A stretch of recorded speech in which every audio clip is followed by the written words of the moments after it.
What's up, guys? Today I'm going to be playing some Minecraft PvP and also other really fun and cool mini games while reading to you Massacres that shocked America forever. So you can watch me play some Minecraft, chill out, or you can put this video in the background and do whatever you want, try to fall asleep, just make sure you're really comfortable and let's get started. We're talking about a case that sounds less like real life and more like something from a horror movie. It's the story of a teenage girl who seemed to have everything: a loving family, a close knit community, and parents who cared deeply about her future. But behind the scenes, arguments were growing, trust was breaking down, and one relationship would eventually push everything toward disaster. By the time it was over, a family home would be set on fire, multiple people would be dead, and an entire town would be left asking the same question: how could a teenager become involved in something so unbelievable? The story begins in the small town of East Texas community of Alba, a place where life moved slowly and where most people knew their neighbors by name. It was the kind of town where church played a major role in everyday life and where families were closely connected. Among those families were the Caffeys. From the outside, they looked like the kind of family many people would admire. Terry Caffey was known as a devoted father and a respected man of his faith. His wife Penny was heavily involved in church activities, and together they worked hard to raise their children in a stable environment. Friends described them as caring parents who genuinely wanted the best for their kids. But like many families, things were more complicated behind closed doors. Their teenage daughter, Erin, had reached the age where independence started becoming more important than rules. Small disagreements gradually turned into larger arguments. The biggest source of tension was a relationship that her parents strongly opposed. From Erin's perspective, her parents were trying to control her life. From her parents' perspective, they were trying to protect their daughter from someone they believed was a bad influence. This kind of conflict happens in countless families. But what made this situation different was the direction it eventually took. As months passed, the disagreements became more intense. Erin felt increasingly frustrated by restrictions placed on her relationship. Her parents remained firm. Neither side seemed willing to back down. What nobody realized at the time was that these arguments were planting the seeds for something far darker. Investigators would later learn that conversations were taking place that should have never happened. Ideas that started as emotional complaints slowly became something much more dangerous. Instead of finding ways to work through family conflict, certain people began imagining a future where the conflict simply disappeared. And when people start viewing family members as obstacles instead of loved ones, terrible things can happen. During this period, Erin became increasingly attached to people outside her family who reinforced her frustrations rather than calming them. The more she felt misunderstood at home, the more she looked elsewhere for validation. It's a pattern investigators have seen many times before. Teenagers often believe the people who tell them what they want to hear. Unfortunately, those influences are not always positive. According to investigators, the conversations eventually crossed a line. What began as complaints about strict parents allegedly evolved into discussions about permanently removing the problem. At first, the idea sounded impossible. Surely nobody would actually go through with something like that. Yet history is filled with cases where terrible crimes begin with conversations that seem unreal until someone decides to act on them. In the weeks leading up to the tragedy, nobody in the community suspected what was developing. The Caffeys continued attending church. Daily life continued as normal.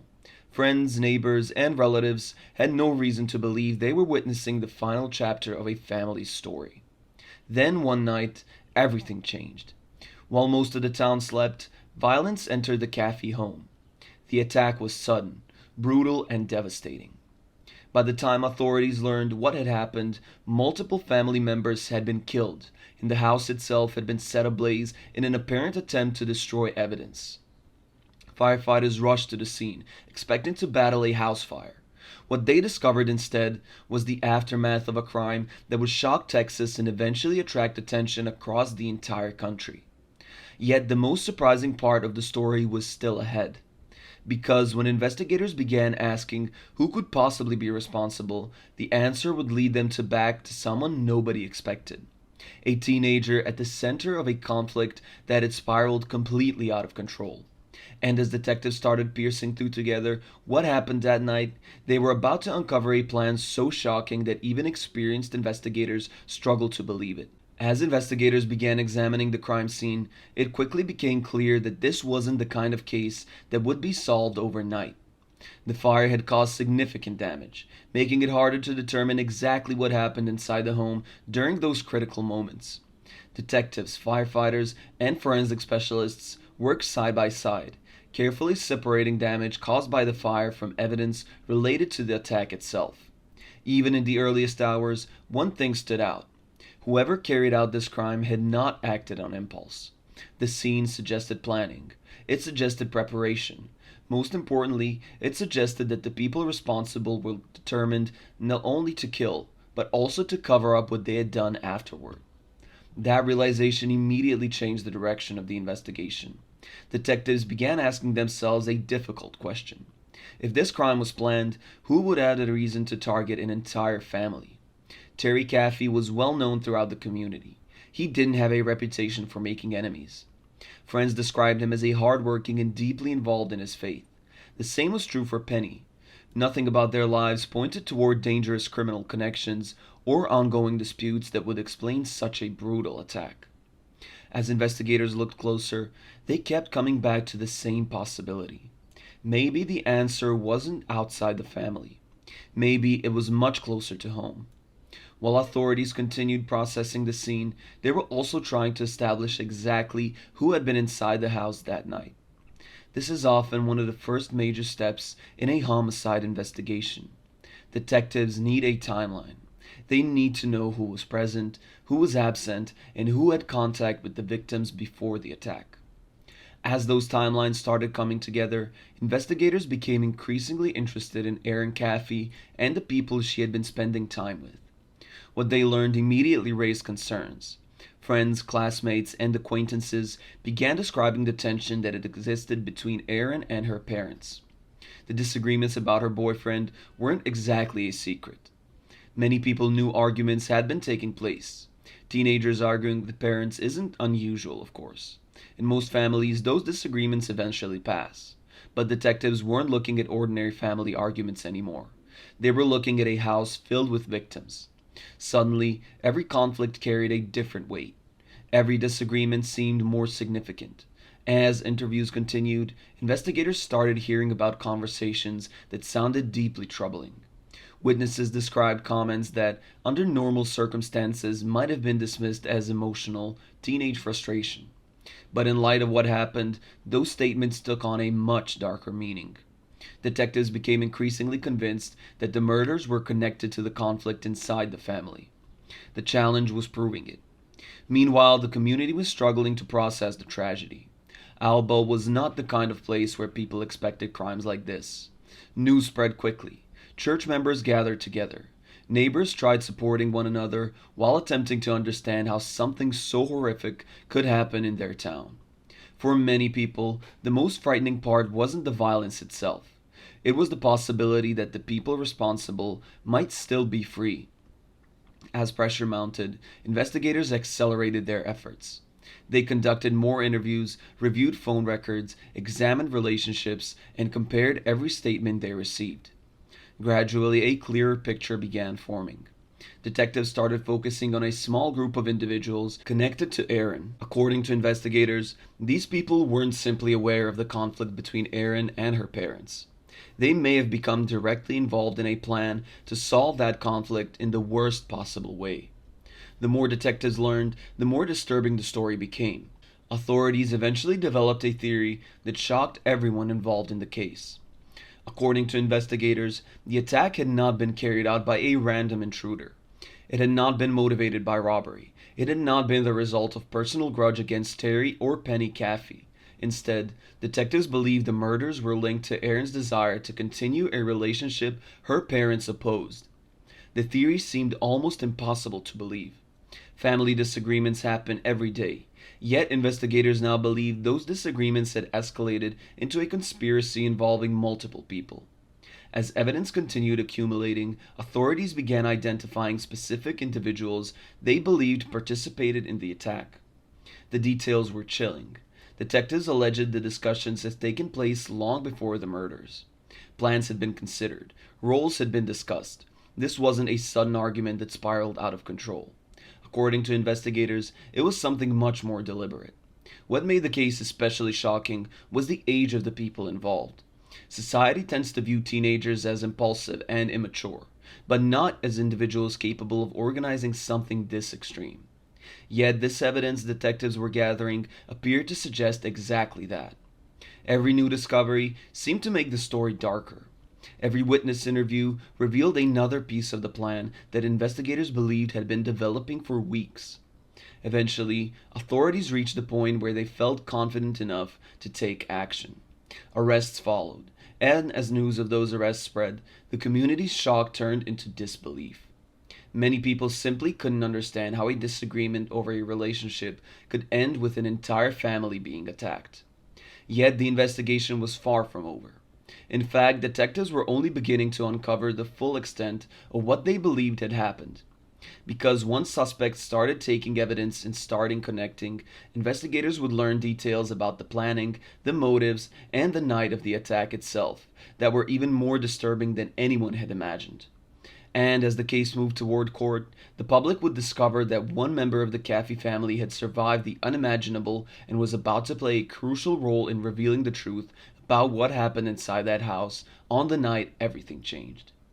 As the investigation continued, detectives eventually uncovered something that made the case even more unbelievable. Despite the violence of the attack and the fire that followed, one member of the Caffey family had survived. Terry Caffey, the father whom investigators initially believed had died alongside the rest of his family, was still alive. His injuries were catastrophic. He had suffered multiple gunshot wounds and severe trauma. Yet somehow, he managed to survive an attack that should have killed him. For investigators, Terry's survival would become one of the most important developments in the entire case. Not only was he a victim, but he was also one of the few people capable of helping detectives understand what happened inside the house during those terrifying moments. Terry's recovery was long and painful. Doctors weren't even sure he would survive at first. Yet, as he slowly gained strength, investigators began speaking with him about the events leading up to the attack. What Terry described painted a picture of a family that had been struggling with conflict but never imagined that conflict would end in murder. Like many parents, he believed he was trying to protect his daughter. He understood that Erin was angry about the restrictions he and Penny had placed on her relationship. But he never believed those disagreements could lead to something this extreme. That realization made the case even more tragic. The people who were supposed to love and protect each other had become divided by a conflict that spiraled far beyond anyone thought was possible. Meanwhile, prosecutors were building their case against the individuals investigators believed were responsible. As evidence continued piling up, authorities became increasingly confident that they could prove the attack had been planned in advance. According to prosecutors, this wasn't a crime driven by a sudden emotional outburst. It was something that developed over time. Conversations turned into ideas, ideas turned into plans, and eventually, those plans turned into action. As details emerged, the public learned more about what investigators believed happened before the attack. Witnesses described discussions that allegedly took place among the people involved. Prosecutors argued that the participants had convinced themselves that removing Erin's parents would solve the problem standing in the way of the relationship she wanted. It's a disturbing example of how people can slowly normalize ideas that would have seemed unthinkable at the beginning. What started as frustration became resentment. Resentment becomes anger. And if nobody interrupts that process, the consequences can be devastating. As the suspects faced questioning and legal proceedings began, the story attracted attention far beyond Texas.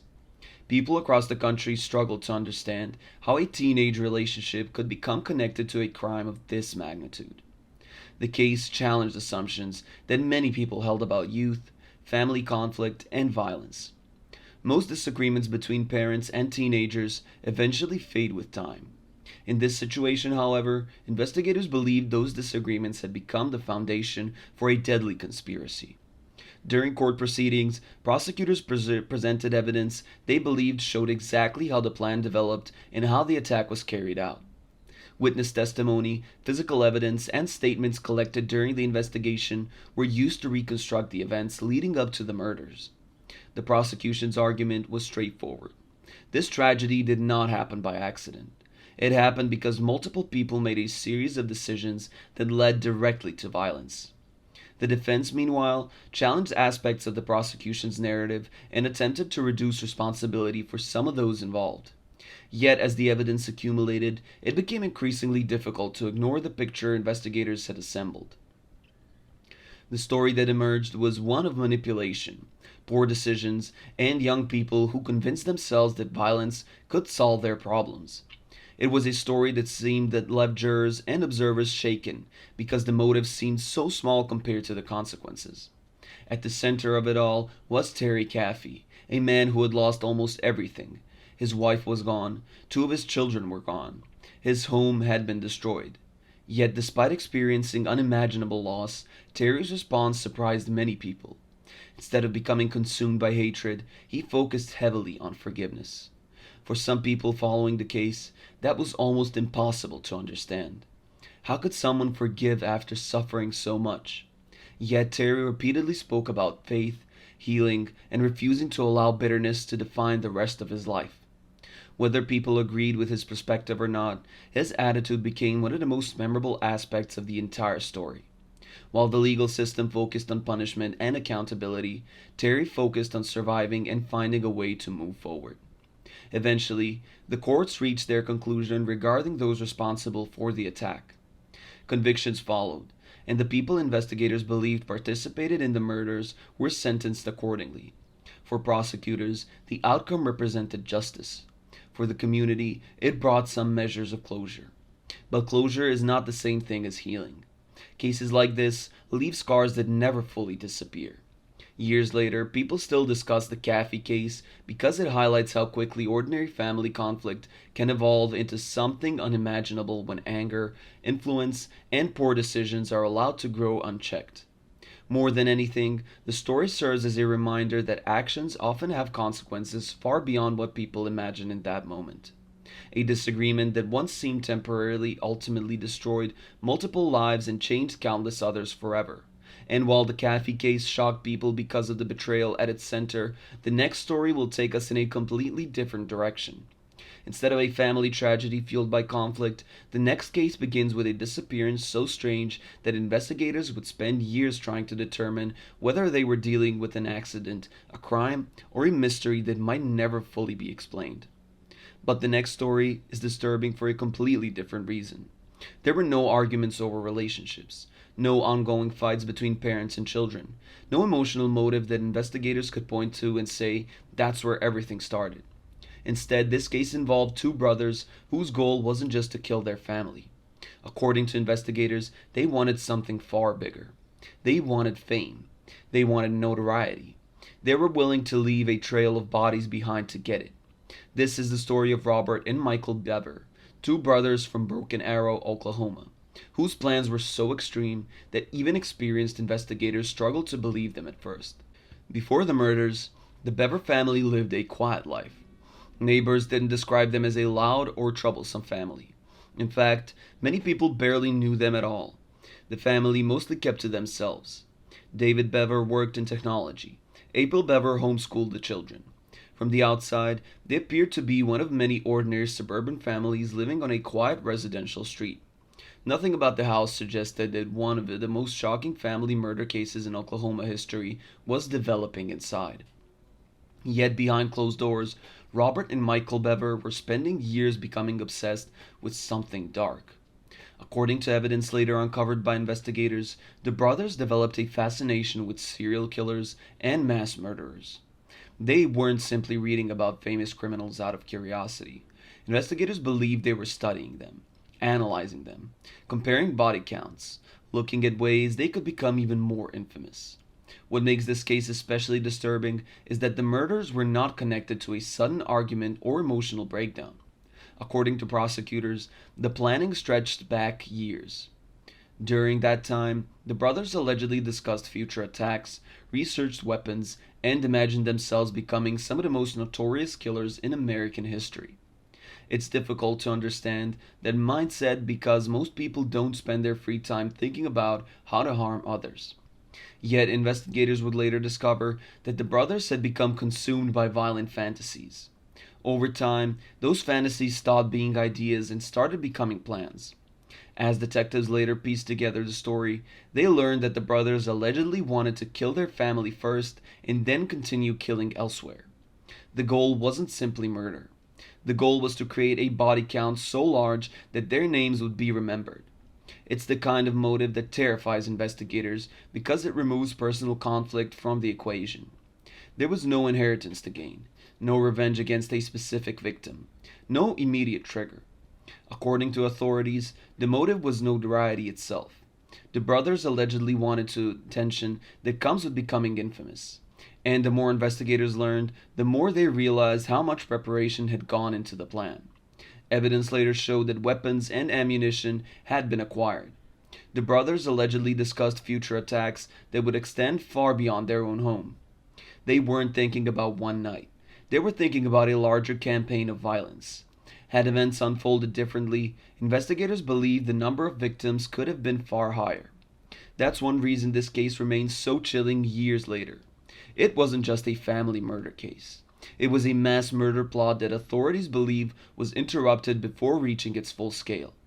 But on the night of July 22nd, 2015, none of that was visible to the outside world. Neighbors went about their evenings. Families watched television. Children got ready for bed. The Bever household appeared normal from the street. Then, as the night progressed, the plan that investigators say had been developing for years finally moved into action. Armed with knives, the brothers allegedly began attacking members of their own family inside the home. The violence was brutal. It was relentless. And it unfolded in a place that victims should have felt safest. One by one, family members were targeted as chaos spread throughout the house. For the younger children, there was little opportunity to understand what was happening. Everything unfolded incredibly fast. Yet, amid the horror, something happened that would ultimately prevent the brothers' plan from going any further. One victim survived long enough to do something extraordinary. Despite suffering severe injuries, 13-year-old Crystal Bever managed to crawl toward the front of the house and seek help. That act of determination would change everything. Because while the brothers may have believed they had completely the different stage of their plan, Crystal's actions were already setting in motion the response that would stop them before the second stage could even begin. And as emergency responders raced towards the scene, investigators were about to discover a crime so shocking that it would leave an entire community struggling to understand how two brothers could spend years secretly preparing to destroy their own family. As emergency responders rushed to the Bever home, they had no idea that they were arriving at the scene of what investigators would later describe as one of the most disturbing family murder cases Oklahoma had ever witnessed. When police entered the house, they encountered chaos. Victims were scattered throughout the home. Some were already dead. Others were critically injured. Officers immediately shifted into rescue mode, trying to secure the scene while medical personnel worked desperately to save anyone who was still alive. At the same time, police needed to determine whether the attackers were still inside. What they found shocked them. Robert and Michael Bever had not fled the area. Instead, they were still nearby, and authorities moved quickly to take them into custody before anyone else could be harmed. In many murder investigations, detectives spend days, weeks, or even months trying to identify suspects. In this case, the suspects were known almost immediately. The challenge wasn't figuring out who had committed the crime. The challenge was understanding why. As investigators began examining the scene and interviewing surviving victims, the scale of the tragedy became clearer. 5 members of the Bever family had been killed. Several others were fighting for their lives. The attack had nearly wiped out an entire household. Even veteran investigators who had spent years working homicide cases struggled to process what they were seeing. Crimes involving strangers are horrifying enough. Crimes involving family members often hit investigators differently because they force them to confront a level of betrayal that is difficult to comprehend. As detectives dug deeper into Robert and Michael's backgrounds, they discovered evidence suggesting the attack had not been impulsive. This wasn't a sudden argument that escalated into violence. According to investigators, the brothers had been discussing mass murder for years. Computers, journals, online activity, and other evidence painted a picture of two individuals who had become increasingly obsessed with violent fantasies. The more detectives uncovered, the more disturbing the story became. Investigators alleged that the brothers had studied famous serial killers almost like sports fans studying athletes. They compared body counts. They researched infamous crimes. They discussed ways they could even more be notorious than the killers they had admired. It's difficult for most people to understand that kind of thinking because it operates completely outside the normal human behavior. Most people hear about horrific crimes and feel disgusted. According to investigators, Robert and Michael were fascinated by them. They allegedly viewed mass murder as a path to recognition. As evidence continued emerging, detectives discovered that the attack on the Bever family may have been only the beginning of a much larger plan. Authorities believe the brothers intended to leave the house and continue killing elsewhere.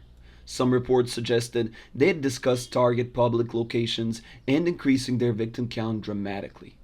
If those plans had been carried out, the death toll could have been far higher.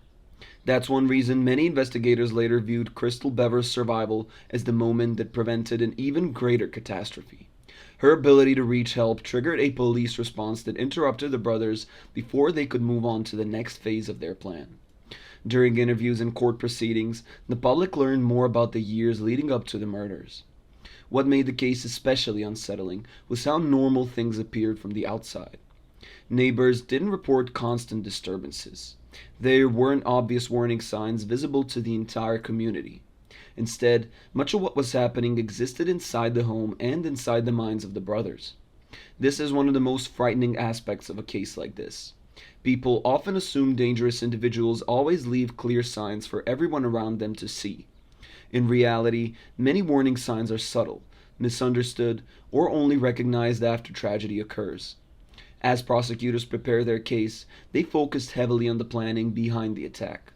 They argued that the brothers had spent years discussing murder and that events of July 2015 were the result of those long-term plans finally being carried out. The evidence, prosecutors argued, showed intent, preparation, and a desire to achieve notoriety through violence. The defense would challenge aspects of that case, but one thing was becoming increasingly difficult to dispute. This was not a random act. It was a deliberate attack against the people who should have been able to trust the perpetrators most. For the surviving family members, the emotional consequences were impossible to fully measure. Physical injuries can heal over time, but psychological wounds often last much longer. The survivors had to process not only the loss of loved ones, but also the realization that the people responsible were members of their own family. That kind of betrayal leaves scars that can follow someone for the rest of their life. Meanwhile, the community of Broken Arrow struggled to understand how such violence could happen in a quiet neighborhood. People searched for explanations. They looked for warning signs. They wondered whether anything could have been done to stop the tragedy before it happened. Yet, as investigators continued uncovering details about the brothers' planning and motivations, one reality became increasingly clear. The attack was the result of years of dangerous thinking that had gradually evolved into action. And as the case moved toward its final legal chapter, prosecutors were preparing to present evidence that would reveal just how extensive those plans had become, while the survivors prepared to tell the court about the night that changed their lives forever. As the case moved toward its conclusion, prosecutors began laying out the full scope of what they believed Robert and Michael Bever had planned. Up to that point, the public already knew the basic facts. Multiple family members had been murdered.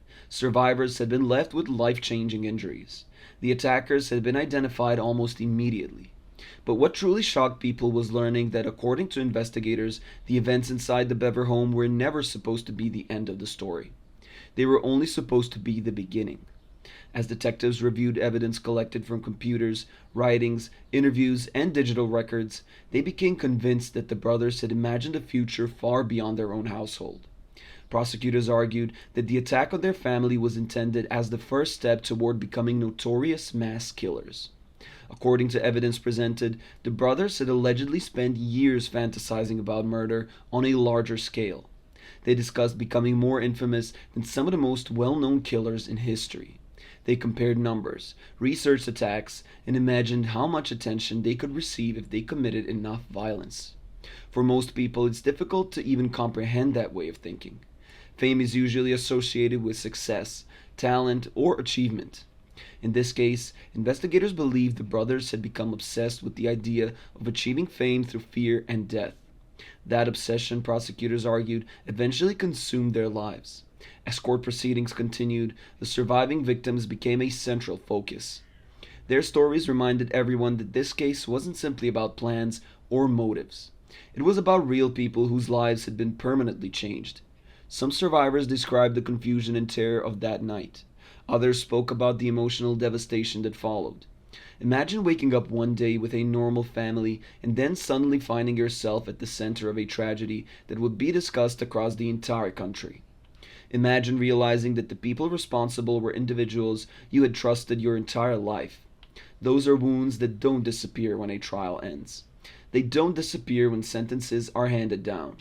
They remain long after cameras leave and headlines fade away. During the legal proceedings, prosecutors painted a picture of years of planning that culminated in one night of unimaginable violence. The defense focused on different aspects of the case, but the overwhelming amount of evidence surrounding the brothers' planning became one of the defining features of the trial. Investigators believed this wasn't a situation where two people suddenly lost control. They believed the attack was the result of dangerous ideas that had been growing unchecked for years. That's one reason the case continues to be studied and discussed. It raises difficult questions about warning signs, isolation, violent obsession, and what happens when people spend years reinforcing destructive beliefs without intervention. Eventually, the courts reached their decisions. Sentences were handed down. The legal chapter of the story came to an end. For prosecutors, the outcome represented justice for the victims. For the surviving members of the Bever family, however, no sentence could undo what happened. Justice and healing are not always the same thing. The legal system can hold people accountable, but it cannot restore lost family members or erase traumatic memories. In the years that followed, the case remained one of the most shocking crimes in Oklahoma history. People continued asking the same question. How could two brothers spend years planning something so horrific without anyone fully understanding what was happening? It's a question that doesn't have an easy answer. Human behavior is complicated. Some warning signs are obvious only in hindsight. Others are hidden until it's too late. What makes the Bever case so unsettling is that it challenges the confronting belief that extreme violence always comes with obvious warning visible to everyone around it. Sometimes dangerous ideas grow quietly. Sometimes they develop behind closed doors. And sometimes the people closest to the danger never realize how serious it has become until tragedy strikes. More than anything, the Bever case serves as a reminder of how destructive obsession can become when it's allowed to grow unchecked. What began as fascination eventually became planning. Planning became intent, and intent became action. The result was one of the most devastating family tragedies in recent American history. Yet, as horrifying as this story was, the next case takes us on a completely different direction. Instead of brothers obsessed with becoming infamous, the next story centers on a teenager whose disappearance would leave investigators chasing clues for years. There would be no immediate arrests, no obvious crime scene, and no clear answers. Just a young person who seemed to vanish, a family desperate for the truth, and a mystery that would grow stranger the deeper the investigators looked. The Bever case was terrifying because investigators knew almost immediately who was responsible. The next story is unsettling for the exact opposite reason. For a long time, nobody knew what had happened. There was no obvious crime scene, no clear suspect, no immediate explanation. Just a teenager who disappeared, a family searching for answers, and a mystery that would leave people debating for years. Cases like this often start with a simple question. Where did the person go? But sometimes that question becomes much bigger. Sometimes investigators stop asking where and start asking why. And sometimes they aren't even sure whether they're looking for a missing person, a victim, or someone who chose to leave on their own. This is the story of Nicholas Barkley, a case so bizarre that even experienced investigators struggled to believe parts of it when they first heard them. Before anything strange happened, Nicholas was just another teenager growing up in San Antonio, Texas. Like many teenagers, he wasn't perfect. He occasionally got into trouble. He argued with family members. He had his own interests, his own friends, and his own frustrations. Nothing about his life suggested he would eventually become the center of one of the strangest missing person cases ever recorded. Yet in June of 1994, everything changed. Nicholas disappeared. At first, people assumed he would eventually return. Teenagers run away. Teenagers stay out of longer than expected. These things happen. But as hours turned into days and days turned into weeks, concerns started growing. Family members reported him missing. Investigators began looking into his movements. Friends were questioned. Possible sightings were checked. Yet, despite those efforts, Nicholas seemed to vanish completely. Missing person cases are difficult enough when investigators have solid leads. This case quickly became frustrating because there were so few answers. Detectives couldn't determine whether Nicholas had gone. They couldn't determine who he might have been with. Most importantly, they couldn't determine whether he had left voluntarily or whether something bad happened to him. As time passed, the case grew something colder. Leads dried up. Potential sightings went nowhere. Investigators continued working the case, but eventually they ran into a problem common in long term disappearances. Without new information, there was only so much they could do. Nicholas' family continued hoping for answers, but the months kept passing. Then the years started passing. 1 year became two, two became three, three became even more. Gradually, many people assumed they might never learn what happened. Cases that remain unsolved for years often fade from public attention. Families continue searching, but the rest of the world slowly moves on. That's what seemed to be happening here. Then something occurred that nobody could have predicted. More than 3 years after Nicholas disappeared, authorities in another country received information that would completely change the story. A teenager had been located in Spain. According to reports, the young man claimed he was Nicholas Barkley. The news shocked everyone. Investigators were surprised. Family members were overwhelmed. After years without answers, it suddenly appeared that Nicholas had been found alive thousands of miles away from Texas. On the surface, it sounded like a miracle. A missing teen had survived and was finally coming home. Yet, from the very beginning, there were details that didn't seem to make sense. For starters, the teenager found in Spain looked noticeably different from the Nicholas who had disappeared years earlier. People change as they grow older, of course, but some differences were difficult to ignore. There were also questions about his accent, his behavior, and various aspects of his story. Still, after years of uncertainty, many people desperately wanted to believe the mystery had finally been solved. The teenager was eventually brought back to the United States. Family members met him. Authorities continued evaluating the situation, and for a brief period, it seemed possible that this strange chapter was somehow real. Yet, investigators and others involved in the case couldn't shake a growing feeling that something wasn't right. Small inconsistencies began attracting attention. Certain details failed to line up. Questions started multiplying instead of disappearing. The more closely people looked at the situation, the stranger it became. What would have been a joyful reunion was gradually turning into a mystery all over again. Because if the teenager wasn't actually Nicholas Barkley, then who was he? And perhaps even more importantly, why would someone pretend to be missing child whose disappearance had devastated a family for years?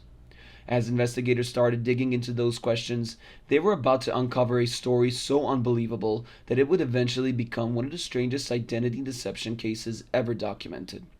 And the deeper they looked, the harder it became to tell whether the truth ended and the lies began. As investigators continued looking into the teenager who claimed to be Nicholas Barkley, the story became stranger with every passing day. At first, some people were willing to overlook the differences in appearance. After all, more than 3 years had passed since Nicholas disappeared. Teenagers changed dramatically during those years. Hair changes, facial features mature, height changes, weight changes. It wasn't impossible that someone could look different after such a long period of time. But the deeper investigators looked, the harder it became to ignore certain facts. The young man who had arrived from Spain didn't just look slightly different. He had different colored eyes. His accent didn't match. His mannerisms seemed unusual. Some people around the case started asking a question that seemed almost absurd. What if this wasn't Nicholas at all? Yet, despite those concerns, something even stranger was happening. Several members of Nicholas' family accepted him. They welcomed him back. They treated him as though he really was the missing teenager they had spent years searching for. To outside observers, this was confusing. Some investigators couldn't understand how people who knew Nicholas personally could fail to notice the obvious differences. The situation became even more bizarre as the young man continued insisting that he was Nicholas.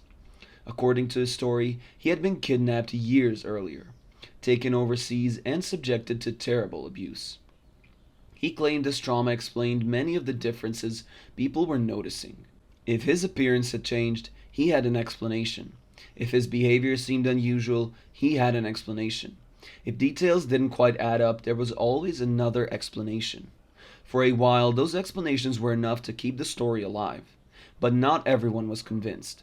Among the people growing increasingly suspicious was a private investigator named Charlie Parker. Unlike those others involved, Parker approached the situation with a fresh perspective. He wasn't emotionally invested in the reunion. He wasn't focused on hope. He was focused on the facts. As he began examining photographs of Nicholas before the disappearance and comparing them to the young man claiming to be him, he noticed something important. Certain facial features simply didn't match. This wasn't a matter of aging. This wasn't a matter of a hairstyle or clothing. The structure of the face itself appeared different. Parker became convinced that something was wrong. Meanwhile, authorities continued digging into the teenager's background. The more they investigated, the more cracks started appearing in the story. Small inconsistencies became larger inconsistencies. Details that initially seemed believable became harder to verify. Eventually, investigators uncovered the truth. The young man was not Nicholas Barkley. His real name was Frederick Bourdain. And what they discovered next stunned everyone involved. Bourdain wasn't kidnapping a victim. He wasn't a missing American teenager. He was a serial imposter. In fact, he had spent years pretending to be other people. According to investigators, he had assumed numerous false identities in different countries, often posing as vulnerable teenagers. Even experienced detectives were shocked by how far he had managed to take the deception. Think about how difficult it would be convincing strangers that you're someone else. Now imagine convincing government officials, social workers, law enforcement agencies, and even members of a missing child's family. It seemed almost impossible. Yet somehow Bourdain had done exactly that. Once his true identity was revealed, the case transformed completely. The mystery was no longer just about a missing teenager. It was now about one of the most elaborate identity frauds investigators had ever encountered. Reporters became fascinated by Bourdain. Documentaries would later be made about him. People everywhere asked the same question. How was this possible? How could someone with a different accent, different appearance, and a completely different background successfully convince so many people that he was a missing child? Yet, as strange as Bourdain's deception was, it created an even bigger mystery. If he wasn't Nicholas, then what had happened to the real Nicholas Barkley? The answer to that question remained as elusive as ever. In fact, some investigators began wondering whether Bourdain's arrival had accidentally exposed deeper questions surrounding the original disappearance. Because while many people focused on the imposter, others started looking more closely at the circumstances of Nicholas' family. Some observers found it strange that several other relatives had accepted Bourdain despite the obvious differences. Others began questioning whether family members knew more about Nicholas' disappearance than they had ever admitted publicly. These theories generated enormous controversy. It's important to note that no evidence ever conclusively proved family involvement in Nicholas's disappearance. However, the unusual circumstances surrounding Bourdain's acceptance led to years of speculation. What should have been a solved case had somehow become even more mysterious than before. Investigators had unmasked the imposter, but they were still left with the original question that started everything. Nicholas Barkley had disappeared years earlier. Nobody knew where he went. Nobody knew what happened to him. And despite all the attention generated by Bourdain's deception, the fate of the real Nicholas remained unknown. As the investigation continued, authorities found themselves caught between two incredible stories. one involving a missing teenager who vanished without a trace, and another involving a man who somehow convinced the world he was someone he wasn't. And in the final chapter of the case, those two stories would collide in ways that left more questions than answers. As investigators moved into what should have been the final chapter of the Nicholas Barkley case, they expected that exposing Bourdain would finally bring some clarity to the mystery. After all, one of the biggest questions had been answered.